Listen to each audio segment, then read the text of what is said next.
Hi hello friends, welcome back to our channel.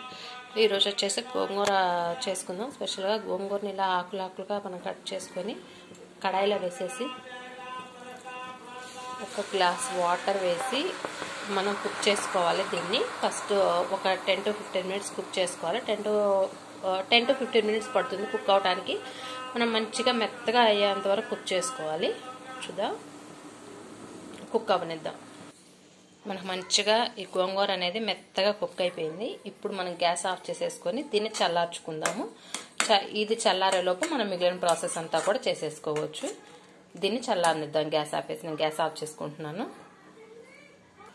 ఒక mixie జార్లోకి సుమారుగా ఒక 50 గ్రాముల పచ్చిమిర్చి తీసుకున్నాను నేను. గోంగూర మనకి కొంచెం పుల్లగా ఉంటుంది కదా, దాంతోపాటు వెల్లుల్లిపాయ. మనం వీటిని కచ్చాపచ్చాగా గ్రైండ్ చేసుకుందాం. మరి మెత్తగా గ్రైండ్ చేయొద్దు, కచ్చాపచ్చాగా గ్రైండ్ చేసుకొని వీటిని మిక్సీ పట్టుకుందాం. ఇప్పుడు ఇలా కచ్చాపచ్చాగా మిక్సీ పట్టుకున్న పచ్చిమిర్చిలో కొంచెం జీలకర్ర, దీంట్లోనే రుచికి సరిపడా ఉప్పు, మీకు టేస్ట్కి తగ్గట్టుగా మీరు వేసుకోండి, ఎంత తింటే అంత. ఇది మళ్ళీ ఇంకొకసారి గ్రైండ్ చేసుకుందాం. ఇలా మనం గ్రైండ్ చేసుకొని పెట్టేసుకుందాం. నెక్స్ట్ ప్రాసెస్లోకి వెళ్ళిపోదాం. నెక్స్ట్ కడాయి పెట్టుకుందాం.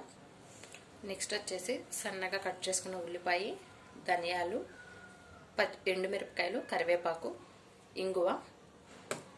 నెక్స్ట్ కడాయి పెట్టే ఇందా మనం గోంగూర ఉడికించుకున్నాం కదా, సేమ్ అదే కడాయి పెట్టుకుందాం.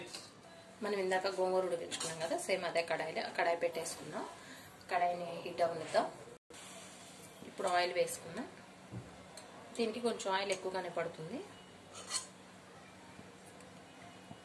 2 to 3 టేబుల్ స్పూన్స్ వేసుకోండి ఆయిల్. ఆయిల్ ఎక్కువ ఉంటేనే టేస్ట్ అనేది బాగుంటుంది దీనికి, కాబట్టి ఆయిల్ కొంచెం ఎక్కువగానే వేసుకోవాలి. ఆయిల్ వేడైన తర్వాత మనం దాంట్లో ధనియాలు అవి యాడ్ చేసుకుందాం. పోపు దినుసులు పోపు వేసుకుందాం. ఫస్ట్గా ఎండుమిర్చి,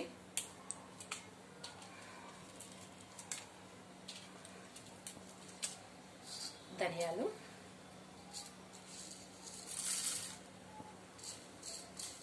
ఈ రెండు కొంచెం రెడ్ కలర్ వచ్చేంత వరకు ఫ్రై చేసుకొని తర్వాత నెక్స్ట్ ఇంగ్రీడియంట్ అనేది మనం యాడ్ చేసుకున్నాము. కొంచెం ఎర్రగా ఫ్రై చేసుకున్నాం వీటిని.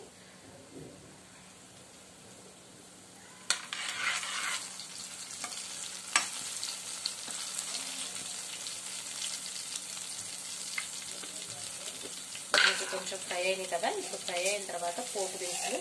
నేను ఆవాలే కొంచెం ఎక్కువగా వేస్తున్నాను. ఆవాలు, మినపప్పు, ఇంకా వేరే ఏమీ వేయట్లేదు. ఆవాలు మినపప్పు ఫ్రై ఆవాలు చిటపటమన్న తర్వాత ఇంగు వేసుకుందాం. మనకి ఆవాలు కూడా వేగిపోయినాయి. ఆవాలు వేగిన తర్వాత చిటికెడు ఇంగువ, నెక్స్ట్ కరివేపాకు, నెక్స్ట్ ఆనియన్స్. మనం ముందుగానే సన్నగా కట్ చేసి పెట్టుకున్నాం కదా ఆనియన్స్. ఈ ఆనియన్స్ని మనం మరీ రెడ్ బ్రౌన్ అట్లా ఏం కదండి, జస్ట్ ఆనియన్ ఫ్రై అయితే సరిపోతుంది. ఫ్రై చేసేసుకుని ఆనియన్స్ మనం గోంగూర మిర్చి అనేది యాడ్ చేసుకోవాలి.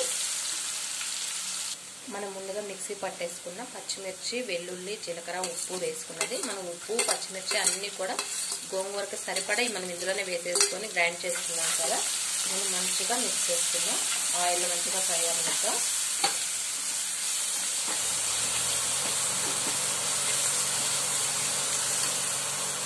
ఇందులో మనం ముందుగానే ఉడికించి పెట్టుకున్నాం కదా గోంగూర, ఆ గోంగూరని యాడ్ చేసేస్తున్నాము. మనం వాటర్ సరిపడా వేసి ఉడికించుకున్నాం అనుకోండి, మనకి ఎటువంటి ఎక్సెస్ వాటర్ తీయాల్సిన అవసరం ఉండదు మనకి. అందుకని నేను సరిపడా వాటర్ వేసేసి మంచిగా మెత్తగా కుక్ చేసుకున్నాను. మంచిగా మిక్స్ చేసుకున్నాం. మనం ఆయిల్లో దీన్ని ఒక 5 మినిట్స్ మగ్గించుకున్నాం. 5 మినిట్స్ మగ్గించుకుంటే మనకి ఏంటంటే ఒక 1 వీక్ పాటు నిల్వ ఉంటుంది. మగ్గించుకున్నాం ఒక 5 మినిట్స్. కొంచెం మీడియం ఫ్లేమ్లో పెట్టి మగ్గించుకోండి. మన గోంగూర రెడీ అయిపోయింది. స్టవ్ ఆఫ్ చేసేసి ఇప్పుడు సర్వింగ్ బౌల్లో తీసుకుందాం. మన వేడి గోంగూర పచ్చడి రెడీ అయిపోయింది. వేడి అన్నంలో నెయ్యి వేసుకొని తింటే సూపర్గా ఉంటుంది. దీని కాంబినేషన్ వచ్చేసి ముద్దపప్పుతో తింటే ఇంకా టేస్ట్ సూపర్గా ఉంటుంది. మీలో ఎవరన్నా కనుక నా ఛానల్ కొత్తగా చూస్తున్నట్లయితే ప్లీజ్ సబ్స్క్రైబ్ చేసుకోండి. కామెంట్ రూపంలో కామెంట్స్ తెలియచేయండి. నాకు మీరు కామెంట్ చేస్తే ఏంటంటే నాకు ఇంకా ఎలాంటి వీడియోస్ చేయాలి అనే దాని గురించి ఎక్కువ ఐడియా అనేది వస్తుంది. ప్లీజ్ నా ఛానల్ కొత్తగా ఎవరైనా చూస్తున్నట్లయితే కనుక ప్లీజ్ సబ్స్క్రైబ్ చేసుకోండి. Thank you for the watching.